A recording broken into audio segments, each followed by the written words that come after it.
রাসূল করিম সাল্লাল্লাহু আলাইহি ওয়াসাল্লাম কিন্তু রাসূলের বাড়িতেও ইহুদি কিন্তু মেহমান হয়েছে, রাতের বেলায় বিছানা নষ্ট করে দিয়েছে, লজ্জায় চলে গেছেন। রাসূল সকালে উঠে ওই ইহুদির সকল ময়লা ঠিকঠাক করে দিলেন এবং তার বাড়িতে গেলেন যে আপনি সারা রাত কষ্ট করেছেন, আমাকে বলেননি কেন? ওই লোকটা তো লজ্জায় রাসূলকে বললেন যে আপনাদের ধর্ম এত সুন্দর, আপনাদের আচরণ এত সুন্দর, যদি ইসলাম এমনই হয় তাহলে দেরি কেন, আমিও পড়ে নিলাম আশহাদু আল্লা ইলাহা ইল্লাল্লাহ। তো এই আঙ্গিকে আপনি যদি বলতেন একটু কষ্ট করে অমুসলিমদের অধিকার। অমুসলিমদের সাথে ব্যবহার, কোরআনুল কারীমের মধ্যে আল্লাহ পাক বলছেন ওয়াকুলু লিন্নাসি হুসনা, সর্বসাধারণের সাথে তোমরা উত্তম ব্যবহার করো। এর মধ্যে মুসলিম অমুসলিম সবাই এসে যায়। কোনোভাবে একজন মুসলিম আর একজন অমুসলিম সামনে থাকলে বা আমার সামনে দণ্ডায়মান হলে আমি একজন মুসলমানকে বেশি প্রাধান্য দিব, তাকে সম্মান দেব, ইজ্জত করব, তার কথাবার্তা আগে শুনবো। অমুসলিম সেজন্য একটু দূরে থাকবে। এটা ইসলামের নিষিদ্ধ ঘোষণা করেছে। এটা ইসলামে জায়েজ নেই। বরং ইসলাম দেখছে মুসলিম হোক অমুসলিম হোক তোমরা সেখানে সাম্য এবং তোমরা কোনো অবস্থাতেই কারো প্রতি ঝুঁকে যাবে না, জুলুম করবে না, বরং তোমরা উভয়ের সাথে সুন্দর ব্যবহার করবে এবং তোমরা তাদেরকে সুন্দর আচরণ সমাধান করে দেবে।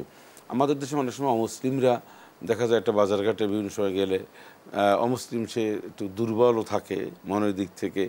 আবার আমরাও মনে করি যে একজন অমুসলিম আমার সামনে এই জিনিসটা করলো, এই যে চিন্তা চেতনা এটা দূর করতে হবে আমাদের। একজন অমুসলিম আমার সামনে এই কথাটা বললো, একজন অমুসলিম হয়ে আমার আগে টিকিটটা নিল বা আমার আগে উঠে গেল, এই যে টেন্ডেন্সি এটা ইসলামে হারাম মনে করি, সংকীর্ণতা।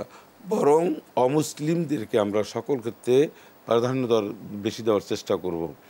একটা সিরিয়াল, একটা জায়গা, একটা পাওয়ার না পাওয়ার ব্যাপারে বা একটা কিছুর ব্যাপারে আমরা অমুসলিমকে প্রাধান্য বেশি দিতে হবে। এই জন্য যে সেও একজন সৃষ্টি, আমিও একজন আল্লাহর সৃষ্টি, আমরা ভাই ভাইয়ের মতন দুনিয়ায় একটা বসবাস করি।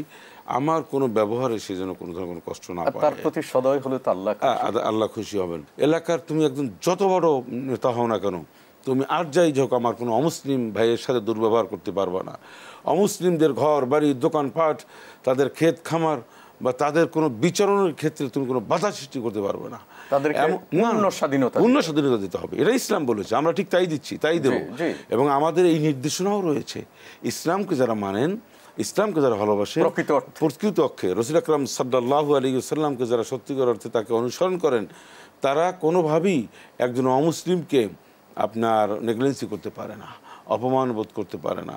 সে সমাজে বসবাস করবে একজন মুসলমানদের মতন দাপটের সাথে, সে অধিকার নিয়ে বসবাস করবে। সে যেন কখনোই মনে না করে যে আমি একজন অমুসলিম, মুসলমান পাড়ায় আমি 10 জন মাত্র অমুসলিম, 3টা ঘর আমি অমুসলিম না। আমাদের দায়িত্ব হচ্ছে সেই মুসলমানদের সকল অমুসলিমদের প্রতিবেশী।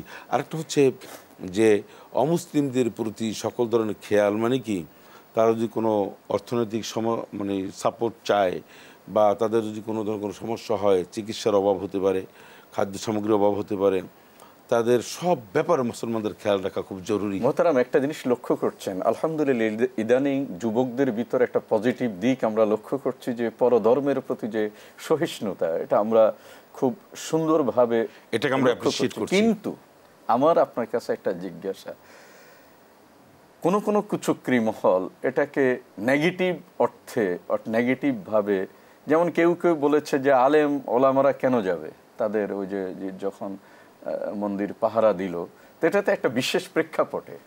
তো এই যে ফিতনা তারা সৃষ্টি করে মিথ্যার সয়লাব করে দিচ্ছে। আমরা শুরুতে কিন্তু বলছি কিছু মুসলিম অমুসলিম। আমাদের বাংলাদেশটা হচ্ছে সাম্প্রদায়িক সম্প্রীতির একটি দেশ, উজ্জ্বল দৃষ্টান্ত। এইটা প্রতিবেশী দেশের কিছু যারা এইটার বিরোধিতা করে তারা কিন্তু বলে বাংলাদেশ এই হয়েছে সেই হয়েছে। বাংলাদেশ কিচ্ছু হয় না। একটা ডিমের মধ্যে একটা মায়ের বাচ্চা যেমনিভাবে নিরাপদ, ঠিক অমুসলিমরাও বাংলাদেশে আমাদের কাছে ঠিক সেভাবেই নিরাপদ, তারা বারবার বলছে। সেকেন্ড ইস্যু হচ্ছে কিছু কিছু মানুষ যারা রয়েছে তারা বিভিন্ন মাসালা খোঁজে যে অমুসলিমদের এই প্যাগোডা মন্দির কেন পাহারা দিবে বা তাদের কেন আমরা দেব না। আমরা তো দেব এই জন্য যে একটা কুচক্রী মহল, একটি সন্ত্রাসী মহল, একটি ইসলাম সুযোগ নিয়ে তাদের যদি কোনো সমস্যা সৃষ্টি করে তো আলটিমেটলি আমাদের উপরে ব্লেমটা চলে আসবে। এক কথায় অমুসলিমদের প্রতি আমাদের সর্বাবস্থায় রাসূলুল্লাহ সাল্লাল্লাহু আলাইহি ওয়াসাল্লাম তাই করেছেন না? এবং আপনি জানেন রাসূলুল্লাহ সাল্লাল্লাহু আলাইহি ওয়াসাল্লাম তিনি অমুসলিমদের উপহার সামগ্রী পাঠিয়েছেন, তাদেরকে অনেক খোঁজ খবর নিয়েছেন, তাদের কি না করেছেন তিনি, তার জীবনটা উজাড় করে দিয়েছেন অমুসলিমদের জন্য। তাই তো অমুসলিমরা দরদল ইসলাম গ্রহণ করেছেন। যারা ইসলাম গ্রহণ করে সাহাবী হয়েছেন তারা কি সবাই মুসলমান ছিলেন? না, সবাই অমুসলিম ছিলেন। আমরাও তো ঠিক সেই নবীর উম্মত হয়ে আমরাও অমুসলিমদের সাথে আছি, তাদের দুঃখ দুর্দশার সাথে আছি। যে কোনো অমুসলিমদের যে কোনো সাহায্য সহযোগিতায় আমরা প্রস্তুত রয়েছি ইনশাআল্লাহ।